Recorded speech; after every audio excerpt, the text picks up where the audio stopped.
Hamnet é um filme de 2025 dirigido por Chloe Zhao e adaptado do romance homônimo de Maggie O'Farrell. A narrativa acompanha Agnes Shakespeare, interpretada por Jessie Buckley, e seu marido, William Shakespeare, interpretado pelo Paul Mescal, enquanto enfrentam a devastadora morte do seu filho Hamnet, em meio às pragas que assolavam o século XVI. A partir dessa tragédia, o filme imagina as emoções e o contexto que teriam inspirado o maior dramaturgo do Ocidente a escrever a sua tragédia Hamlet. O longa não é apenas uma reconstrução histórica, mas também uma jornada intimista pelo amor, pela perda e pela forma como a arte nasce das feridas mais profundas. Olá, meu nome é Gabi Tosati e eu tô aqui para pintar fora dos contornos. Essa é a folha em branco que pretendo preencher tagarelando sobre os meus interesses e obsessões do momento, como me conecto com tudo isso e como a inspiração atravessa minha vida e escorre para além da margem. Aqui é o espaço onde eu pretendo transformar pensamentos em traços, traços em reflexões e monólogos em conversas. Para contribuir com essa última parte, por favor, deixe seu comentário me contando como você se relacionou com o que eu criei aqui nesse episódio. O ponto é manter a inspiração numa reação em cadeia, então por favor me inspire também. Chegando um pouquinho atrasada para falar desse filme, né? Realmente eu acabei assistindo ele muito depois do lançamento e do estouro que ele teve, né, um pouquinho antes do Oscar, mas de qualquer forma já foi o suficiente para ele deixar uma marca muito profunda em mim, daquele tipo de coisa que você assiste e fica pensando por dias e te marca num nível que parece que gruda em você, assim, gruda na sua pele. Então eu preciso de alguma forma colocar essas coisas que eu tenho criado em relação a esse filme em algum lugar, então por isso vamos falar dele hoje aqui. Eu quero fazer um disclaimer que, obviamente, como eu estarei falando do filme, vão ter spoilers, então se você não quer saber nada sobre essa história, por favor, não assista esse episódio agora, só depois que você ver o filme, então estejam avisados aí. Eu quero deixar claro desde o início que eu não pretendo de forma alguma traçar qualquer paralelo entre a realidade e o que é representado no filme. Eu sei muito pouco sobre Shakespeare, a vida dele, e muito pouco, inclusive, sobre as obras dele também. Um conhecimento bem raso. Inclusive, eu acho que eu sei muito mais sobre o impacto que as suas peças causaram na cultura do mundo, sobre esses respingos criativos, né? Inclusive, fica aqui um highlight de um deles. Aquele episódio de Doctor Who em que Shakespeare aparece e ele improvisa umas palavras pra lançar um feitiço e derrotar as Carrionitas, inclusive lançando um Expelliarmus no meio do nada, assim. Mas enfim, esse é o meu nível de conhecimento de Shakespeare. Assim, também tem aquela edição de Turma da Mônica Jovem, né, bem no início da série, em que eles adaptam Romeu e Julieta. Então é isso, no fim não é um conhecimento tão raso no final das contas. Então, vocês já tendo noção do tamanho do meu conhecimento sobre a história real, saibam que aqui eu vou focar unicamente, exclusivamente na história do filme, no que foi passado e concebido pela diretora e pela escritora. Então, para começar, eu também quero dizer que eu nem sabia sobre o que era esse filme quando eu fui assistir. Pelo cartaz e pelo título, eu achei que seria uma adaptação sobre a história da peça de Hamlet, mas já no início as minhas expectativas foram quebradas e eu saquei que no fim seria uma biografia. E não deu nem tempo de me frustrar, porque é isso, né? Biografias cinematográficas no geral deixam muito a desejar. Mas a real é que ela se destaca de uma forma muito brilhante e se coloca num lugar muito específico e especial nessa prateleira. Eu acho que isso se dá pelo foco sensível nessa relação construída entre os personagens, nessa complexidade sutil de interações entre eles e como tudo é feito com muita calma, sabe? Dando espaço, sem pressa, e como essa aproximação faz tudo parecer tão vívido. É um filme muito reflexivo, né? No fim, ele é muito pouco sobre as informações inspiradas na vida real desses personagens, mas principalmente uma leitura de um fato histórico que serve como base para essas reflexões sobre amor, vida, morte e criatividade. Além de que, né, filmes dirigidos por mulheres normalmente batem diferente. Então eu vou desenvolver mais desses pontos mais tarde, mas antes eu quero dizer como a fotografia desse filme é linda, como eu me apaixonei pelas cores, assim, meticulosamente planejadas. A Agnes, ela usa sempre um vestido vermelho vivo, chamativo, que é a cor complementar do verde que o Will usa, né, de forma mais desbotada, assim, pela maior parte do filme, pra depois que o Hamnet morre, tudo isso perder muito a força das cores, né? Ela voltando a usar um vestido vermelho vivo só na hora que ela vai assistir a peça de novo. Então, assim, muito foda. E ocupando um pouco desse tempo do episódio pra falar sobre a Agnes, eu achei bem diferente, incrível, como é um filme sobre Shakespeare no geral, né? Mas não só sobre ele, é muito sobre a inspiração que ele tirou da morte do filho para criar uma das peças mais famosas e como praticamente tudo gira em torno da figura da Agnes também. Não só como a mulher de Shakespeare, não só como mãe, mas como uma força da natureza, né? Como a gente também se pega apaixonado por ela, pelo espírito livre que ela representa, e como essa mulher é forte, sábia e muito admirável, né? Ela cumpre papéis ditos como naturais da mulher, entre muitas aspas, né? E faz isso da própria maneira dela, dentro dos próprios termos, mesmo que ela acaba sendo julgada por isso, tanto pelas pessoas que estão ali em volta, e por vezes a gente também se pega em certo momento pensando, nossa, ela não é normal, essa mulher é meio maluquinha e tudo mais.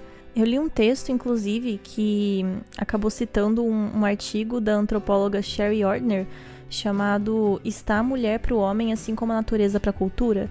E nesse texto, ela faz uma análise sobre essa subordinação feminina, traçando um paralelo com a relação de dominação da natureza pela cultura. Então, basicamente, ela escreve que a cultura desmoraliza, desvaloriza e minimiza os papéis que são majoritariamente ocupados por mulheres, e da mesma forma a cultura também inferioriza o campo natural, né, como algo que precisa ser domado ou contido de alguma forma. É interessante trazer essa analogia quando a gente fala da Agnes, que é uma representação muito boa dessa relação entre mulher e natureza no filme, porque ao tempo em que ela rompe esse lugar de inferiorização dentro da narrativa, justamente por ser colocada como protagonista, como foco principal, e como essa rede de apoio fundamental para sustentar o artista, que inclusive, né, é a representação da cultura, entende? Então, tipo assim, é a natureza sustentando a cultura. E aqui a gente tá olhando a natureza agir, e a natureza não como mulher, mas como natureza mesmo, tanto para dar vida, quanto para tirar ela. E a cultura, que é imponente nessa equação, como forma de lidar com a perda. Eu não sei se ficou confusa essa minha fala, mas quando a Agnes vai dar à luz aos filhos, né, e a forma como ela se relaciona, é tudo muito natural. Da mesma forma que a vida do filho dela também é tirada dessa mesma forma natural. E aí a gente tem a figura do Shakespeare, que vem como uma cultura que é incapaz de ter qualquer agência em cima desse curso natural. E aí a forma como a cultura vai se manifestar diante dessa perda, que é o ponto do filme. E tudo isso em uma trajetória de uma protagonista histórica muito intensa, mesmo que seja num viés muito ficcional, né? Porque não, pelo que eu vi, né, pelo que eu li, não tem como se comprovar muitos dos fatos apresentados no filme, não tem como saber se a esposa do Shakespeare é dessa forma, que inclusive o nome dela nem é Agnes, na verdade, né? O nome dela é Anne Hathaway, que eu acho muito engraçado, que é igualzinho da atriz. Mas enfim, e por mais que esses pontos que eu citei não sejam o principal motivo do que eu vim falar hoje, ainda são aspectos bem marcantes desse filme pra mim, assim. E contribuem pra sensibilidade, que é parte do porquê eu acabei amando tanto Hamnet. E é óbvio, né? É inevitável não falar também de uma das partes que mais tocam a gente e que fazem nosso corpo reagir fisicamente em relação a isso, que é a morte do Hamnet. Essa é a parte que é natural, ao mesmo tempo que pouco natural, né? Porque como pode, né? Algo tão novo, tão vivo, de repente tá desafiando com tanta força essa cronologia da vida. E é a partir daí que tudo se rompe, inclusive a gente. A presença do Hamnet, ela se torna ainda mais forte a partir daí, com o seu fantasma na casa, nas plantas do cenário, nos olhares dos personagens, nessa relação enfraquecida que fica entre eles. E é aí que mora a beleza do filme. É a distância que existe ao lidar com um sentimento tão avassalador. Porque pra Agnes, isso meio que sangra naturalmente. Ela chora, ela berra, ela demonstra, ela vive o luto em todo o seu corpo e todo o seu ser. E já pro Will, culturalmente no silêncio, no afastamento, na tinta e no papel. E tudo isso se mistura com a raiva dela de perceber que ela também perdeu o marido. Que agora é, tipo, mais uma coisa inalcançável. Mais um motivo para ela se sentir impotente, já que agora ele tá completamente preso à própria cabeça e à própria arte. E a Agnes, ela não se conecta com a cultura, com o que é escrever, o que é teatro, o que significam, né, essas viagens, essa necessidade que o Will sente de ir para Londres. E é só quando ela decide, né, adentrar esse mundo do marido que ela enxerga como existe um poder muito grande na arte, como a arte também é uma forma silenciosa e muito forte de vulnerabilidade, de entrega e de processar sofrimentos. Eu sinto que antes ela interpretava as ausências do marido como apatia, mas criar é justamente recusar a apatia. E é isso, pelo menos pra mim, Hamnet é um filme sobre o fardo de ser um artista, a beleza de ser um artista. E foi com esse ponto que eu me conectei tanto. Perceber o quanto o Will vivia imerso dentro da própria cabeça.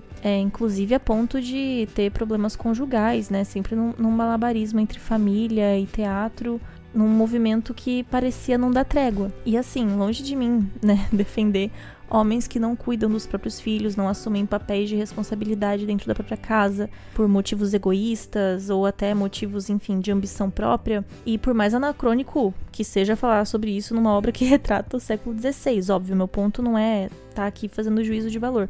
Mas, como eu vou discorrer o porquê que eu me identifiquei com alguns detalhes sobre essa atitude mais reclusa do Shakespeare, e que eu acho que tem ligação direta com o fato dele de ser um pai horrível no filme, eu acho importante pontuar que eu não compactuo com isso ideologicamente, óbvio.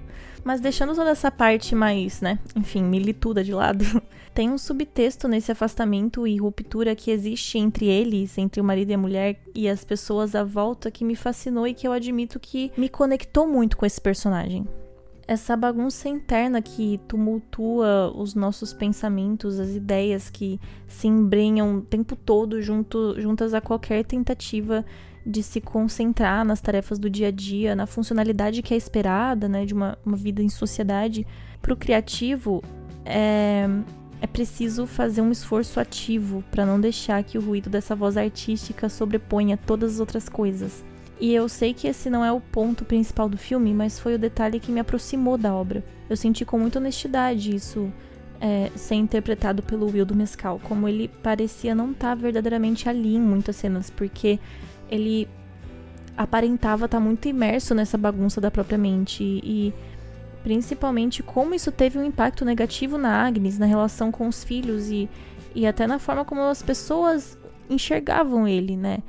Se tratando de um dos nomes mais marcantes da história da arte do mundo, eu já acho muito valioso, assim, essa aproximação que o filme cria, como tudo isso é humano e muito relacionável, inclusive.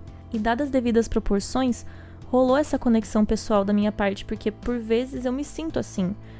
Eu vivo muito dentro das minhas fantasias e eu acho que não seria exagero dizer que eu acho que eu passo a maior parte do tempo mais perdida nos meus pensamentos nesse mundo da lua, né, do que no momento presente. E é até difícil pensar em como seria a vida sem estar constantemente deslocada da realidade.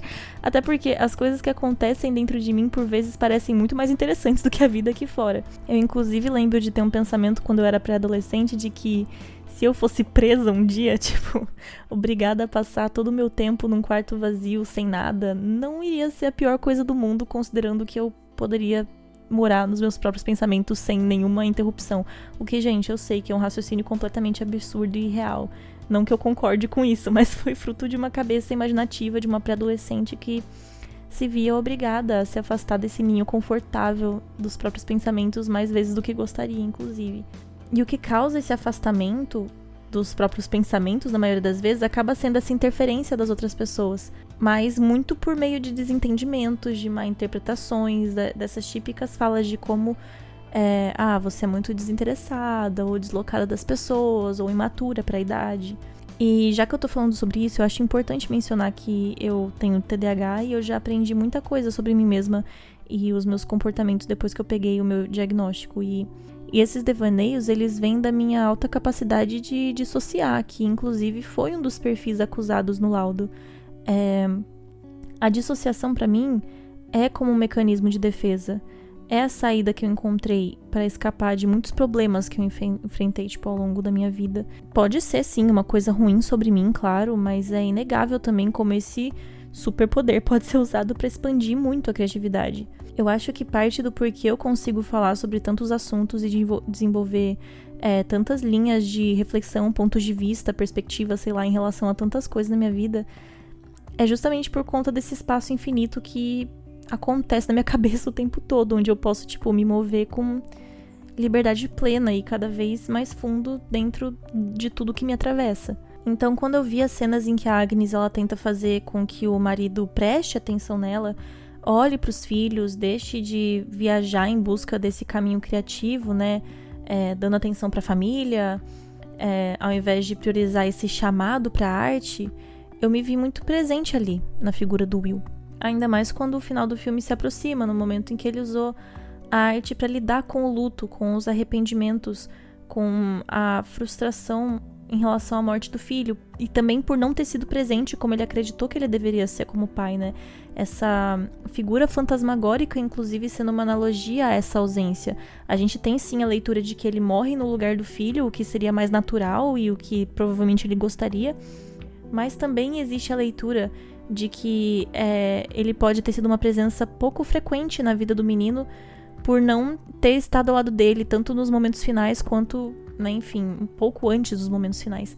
E isso é um paradoxo, a gente não consegue se desvencilhar do chamado da arte, dessa voz constante que fica nos seduzindo dentro da própria cabeça, das ideias que latejam o tempo todo. Mas esse mesmo chamado, ele machuca a nós mesmos e as pessoas à volta, porque até a gente conseguir dar vazão para algo que seja realmente, assim, significativo, existe um caminho tortuoso em que muita coisa fica para trás.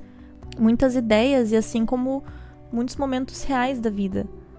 E isso pode parecer um grande desperdício. A gente não consegue ser plenamente presente e acabamos, sei lá, nos odiando por isso, mas a gente não sabe ser diferente. E com nós, a gente, eu me refiro a essa representação de pessoas criativas que estão sempre muito embrenhadas e perdidas nesse mundo das ideias. Os criativos e artistas convivem constantemente com essa presença quase fantasmagórica, novamente usando essa analogia, né, que vem dessa vontade de criar, é um encosto que fica sussurrando o tempo todo no seu ouvido. E se for pra fazer outra comparação mais viajada, é tipo aquela pulsão da morte, sabe? Quando você, tá de boa vivendo a sua vida e de repente a ideia de que nós somos seres finitos e que um dia a gente vai desaparecer te atinge do absoluto nada, e isso parece que te tira do próprio corpo num choque, assim, te coloca quase numa visão em terceira pessoa.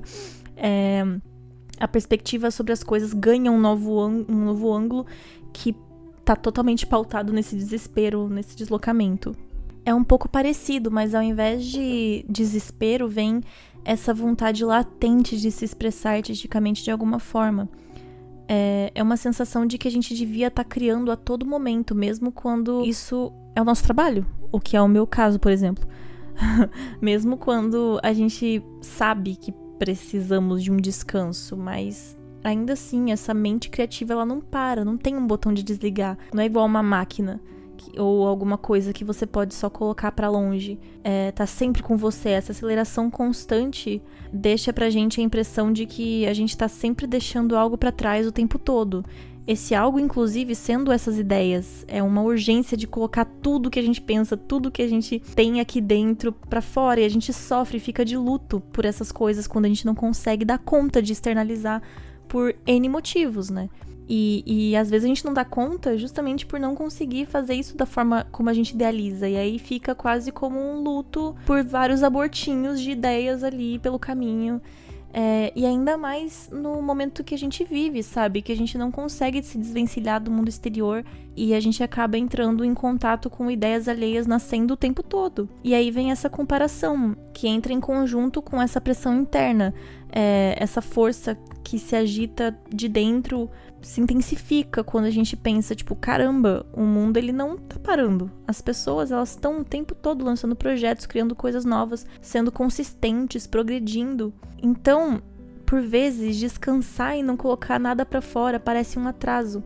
Parece que a vida tá passando e a gente não tá sendo capaz de colocar nada verdadeiramente substancial no mundo. Mas ninguém vê o tempo em que todas essas pessoas que estão produzindo coisas, que estão colocando coisas no mundo, passam só vivendo. Aqueles dias em que nada acontece, o ócio, os vazios e a observação que são os principais responsáveis por alimentar essas ideias. A gente enxerga só o que querem mostrar, só o que aparece. Então, o que existe entre essas manifestações parecem quase irrelevantes, como se o respiro não fosse o principal responsável para que essas produções possam existir de fato, como se a vida, as nossas experiências, não fossem o que dão o verdadeiro sentido para o que a gente quer comunicar. O que a gente quer comunicar se não existe a voz daquilo que nos toca quando a gente está descansando, quando a gente está passeando, desopilando, conversando, socializando, se movendo. E eu achei lindo no filme como o Will tava em crise, batendo a cabeça dentro dessa pressão e da necessidade de produzir algo bom, quando não parecia ter momentos em que ele se permitia descansar ou desfrutar de vivências importantes, inclusive vivências com a própria mulher dentro de casa e tal. Era ele naquele cantinho escuro, com um monte de papéis, essa pilha opressiva que ficava olhando pra ele de volta, uma cena escura. E foi quando os filhos chegaram na vida dele que ele se viu obrigado a sair daquele ambiente, né? Se viu obrigado a assumir o papel de pai que fez que surgisse essa inspiração. Foi ali que a verdadeira arte aconteceu. Mas, infelizmente, né, o preço disso acabou sendo o seu afastamento, porque naquela época não existia como trabalhar remotamente, então o coitado precisava fazer acontecer longe de casa, né? Mas a parte desse desafio é que, no fim, o trabalho criativo, ele não tem final. Não tem linha de chegada. Na verdade, eu acho que uma das verdades absolutas é que todo artista vai morrer insatisfeito. A gente nunca vai conseguir dar voz e trazer luz àquilo, a todas as coisas que a gente quer fazer, comunicar e mostrar. Sempre existe em nós algo que morre o tempo todo. As ideias vão ficando. E então dá aquela sensação de que a gente podia estar sendo melhor. A gente podia estar aprimorando. E se a gente não aprende a lidar com isso, é uma tomada, assim. A gente fica completamente tomado pela culpa e pela sensação de que a gente tá vazio, incompleto. Eu, inclusive, passei os últimos anos totalmente mergulhada nessa sensação, porque eu não tava me comunicando através da arte, minhas ideias morrendo o tempo todo. Mas é isso, as ideias elas não surgem sob pressão. Elas precisam do espaço para fluir. As ideias precisam de silêncio, de tédio, daqueles dias em que nada acontece. Não existe arte enquanto a gente estiver nos anestesiando com essa vida caótica. Até porque não existe arte sem sentimento, e os sentimentos, obviamente, eles precisam do silêncio para emergirem até a superfície. E a gente se anestesia porque é difícil olhar para esses sentimentos de frente, ainda mais os complicados, os complexos, os difíceis. Porque quando a gente olha de frente, a gente tá deixando que eles tenham um efeito em nós, deixando que eles nos machuquem. E não é novidade que as melhores manifestações artísticas são as que nascem do sofrimento. Tipo aquele álbum triste, né? Depois de um pós-término do artista que a gente gosta. Nossa, esses são, assim, fino do fino. Aquele quadro que usa cores fortes pra traduzir um vazio. Aquele filme que te faz chorar como se fosse você passando por aquilo. Que foi o caso do Hamlet comigo. E é isso que marca a gente, é isso que conecta a gente. Quando permitimos sentir as coisas difíceis e traduzir isso visualmente, sonoramente, corporalmente, expressivamente, é quando a gente consegue compartilhar esse sentimento da sua forma mais pura com as pessoas à nossa volta. É como se a gente estivesse baixando todas as nossas barreiras, todas as paredes que se colocam entre nós e o outro. E a gente fica completamente nu, né, diante dessa plateia. E aí o momento catártico, em que o luto do Will e da Agnes é sentido por tantas pessoas, em que a memória do filho dele está sendo passada adiante, marcada eternamente no coração dessas pessoas, ressoando para além de séculos. Tipo assim, olha para onde a gente está agora. Mesmo em 2026, ainda estamos falando sobre Hamlet, ainda chorando pela morte dele. Eu, pelo menos, né, chorei igual uma desgraçada. E que lindo o poder da arte de dar vida à morte, de passar adiante um sentimento tão profundo a ponto de fazer que a gente sinta ele, mesmo que por um breve momento. Mas é isso que permanece. A gente vai deixar esse mundo, mas o que a gente cria enquanto vivos, é o que fica para trás. E eu acho que mais que um drama histórico, Hamnet é um lembrete de como a arte é uma ferramenta poderosa para processar sentimentos tão complexos e indescritíveis como o luto. É com a arte que a gente consegue colocar para fora aquela realidade que idealizamos, que fantasiamos, que não pudemos viver ou que nos foi tirada à força. É com a arte que a gente passa adiante as nossas angústias, como se a gente estivesse quebrando elas em pedacinhos, sentindo a dor ganhar um novo significado a cada fragmento que passamos adiante. O afago de cada mão que segura. É com a arte que alcançamos e vomitamos as camadas mais íntimas das nossas vivências. E é com a arte que podemos dar vida aos que já se foram, porque é assim que queríamos que as coisas fossem, e o resto é silêncio. Se você gostou desse episódio, não se esqueça de conferir meu trabalho nas redes sociais, que estão bonitinhas ali na descrição, e se quiser acompanhar mais as minhas reflexões e esboços, assine minha newsletter no Substack. A gente se encontra fora dos contornos de novo na semana que vem.